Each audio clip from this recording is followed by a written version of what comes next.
Ciao, my name is Umberto Mucci and this is We the ItaliaNews, a weekly podcast about Italy. Today is Thursday, December 22, 2022, and this is the last episode of We the ItaliaNews of this year. We will be back on Thursday, January 19, 2023. According to a newly published survey of a sample aged 18 to 64, on average Italians spend 30 years, 5 months and 19 days of their lives online. This is more than a third of the average life expectancy, which in our country is 82 years. We stay connected every week 61 hours, almost 3 days. I stay much more than this, if you ask me. 1/3 of this time is devoted to work, and once again, this is much more for me. The remainder, on the other hand, to various online activities, among which time spent on streaming TV platforms stands out. At the global level of this ranking, Italy is first among the G7 countries and sixth in the world after Taiwan, Korea, Mexico, Brazil and Hong Kong.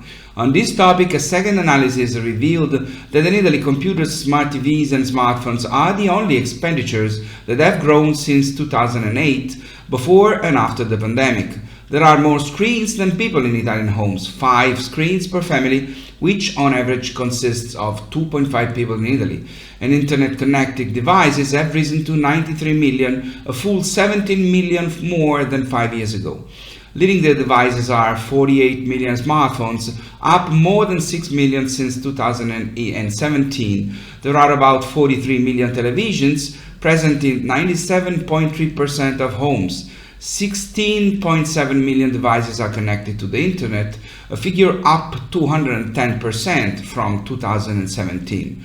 These results are due to the fact that our country has decisively taken the path of modernity, enhancing the presence of broadband and the possibility of granting quality connections. Households that have a web connection are 90.4% of the total. That leaves 2.3 million households, or 3 million people, almost all of them over 65, who are not connected. On this, the decisive push will come from the European Recovery Plan, which has earmarked 6.7 billion euros to connect all of Italy by 2026 with very high-speed fixed and mobile networks, and to support, through the introduction of economic support measures, the demand for connectivity of the weaker segments of the population. Finally, Google shared the lists of the most searched words by Italians this year on the web through its search engine. The conflict in Ukraine has swept COVID almost completely away. Just a few questions about swabs persist from Italians' Google searches. The country invaded by Russian forces last February is first in the words of the year ranking, while the Russia-Ukraine pairing is third. Between the two is Queen Elizabeth, with apprehension about her health condition and then her death. Italy's population, known for being the second oldest in the world, second only to Japan, is getting even older. Italy's resident population on December 31, 2021 was 59,030,133, down by 206,080, 0.3%, with respect to the end of the previous year. The agency said the decrease in the population mainly affected central and northern Italy, with drops of 0.5 and 0.4% respectively, and the average age of people residing in Italy last year was 46 years old, up from 43 in 2011. There are two main explanations for Italy's aging population: a high life expectancy and a low birth rate. The result is that people live longer, alongside the declining number of births. Italy is among the countries with the highest life expectancy at birth worldwide. One reason often cited for the declining birth rate is a lack of job security and affordable childcare. Pensions absorb most of Italy's welfare spending, and the majority of new jobs are on temporary contracts that offer no financial stability. On the other hand, the long life expectancy is a positive factor.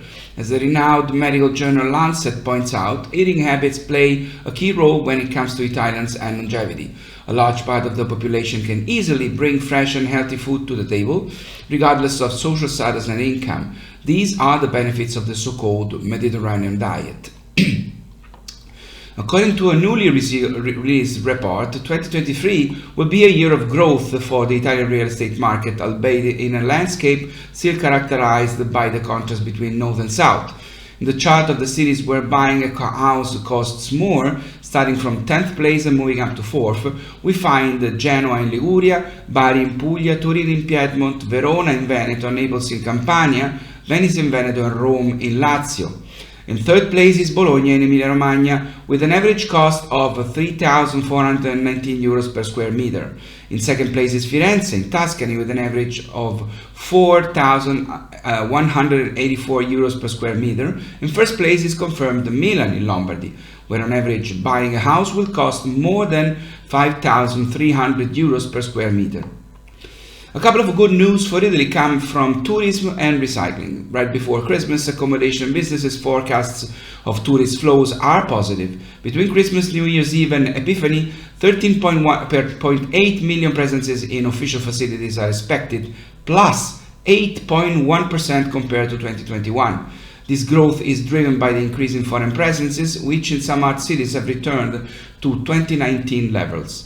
Italian demand remains the majority. A total of 8.6 million presences of our fellow citizens are expected in facilities, 62.3% of the total, up plus 2.2% from last year. But the highest increase is marked by foreign visitors. Flows from abroad are estimated to grow by 19.5% for these holidays, totaling more than 5.2 million presences. Among non-European markets, the most significant reports of increase are for the US market, with a large return of American tourists, especially in art cities. A fairly uniform trend emerges among the different areas of the country. The best forecasts are for the center, plus 9.1%, and the northwest, 8.2%, but the positive trend is also expected in the northeast, plus 7.9%, and in the regions of the southern islands, plus 6.7%. Some differentiation is noted, however, regarding the presence of foreigners. In the northeast and northwest areas, the share of foreign demand is reported at 42% and 40%, respectively. In the central regions, it is expected to stand at 33%, while in the south and islands, it would drop to 19%. On a different topic, in 25 years, Italy has gone from waste emergency to recycling excellence. And today, Italy is the European leader in waste recycling, and the recycling industry has experienced steady quantitative and qualitative growth. In 1997, separate collection of municipal waste was only 9.4%, and 80% of waste ended up in landfills. Only 21% of industrial waste was recycled, and 33% ended up in landfills. In 2021, separate collection of municipal waste reached 63%, and landfilling dropped to 20%, while recycling of industrial waste exceeded 70% and landfilling dropped to 6%. This change in waste management has fueled the growth of Italy's recycling industry, which has become a relevant and strategic sector of the national production system that has 4,800 companies, 236,000 employees, and generates an added value of 10.5 billion euros, increased by 31% from 2010 to 2020. For packaging waste management, Italy is also European excellence in recycling, with more than 10.5 million tons sent for recycling, with a rate of 73.3% in 2021, which is higher not only than the European target of 65% in 2025, but with 9 years ahead, even higher than the European target of 70% in 2030. Dear friends, as you know, this podcast was born on the second day of the first lockdown in Italy, March 10, 2020. Since then, until a few weeks ago, there has always been an update in every episode on the coronavirus situation in Italy. Lately, a little less, because fortunately things are getting better, although there are still people hospitalized and others who unfortunately die because of the virus. 182,000 people in Italy have died from this virus. 182,000 Italians. For almost 3 years, I have been waiting to tell you what I'm about to tell you. And thinking about it, it may also be normal that it is now a news that has gone unnoticed in the life of Italy, which has other problems and has become accustomed to the virus and to the improvement of the situation. Yes, happened that the Italian government has decided that as a precaution, the requirement to wear masks in hospitals, healthcare facilities, and nursing homes, which was due to expire on December 31, will be extended at least until spring. Yes, this happened. But, a A few days ago, the Italian Drug Agency, which is in charge of officially determining where we stand, stated, and I quote, "COVID is no longer a pandemic, and it's not even an endemic.